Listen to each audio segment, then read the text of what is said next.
ตื้อสมมุติว่าลุงเป็นเบาหวานในเบื้องต้นลุงกินได้บ่อันพี่เจเฮิบน่ะโอ้ยกินได้ลุงสบาย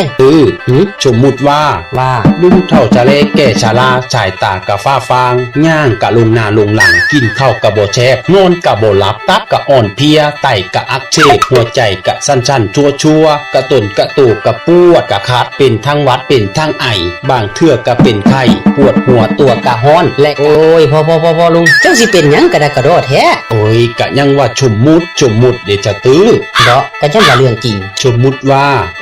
เป็นทุกอย่างคือลุงเว้ามาอันพี่เจเฮิบกินได้บ่ตื้อสบายลุงปัญหาทุกอย่างยุดอยู่ที่พี่เจเฮิบตี้ตื้ออันสมมุติว่าคือสมมุติดูแท้สมมุติว่า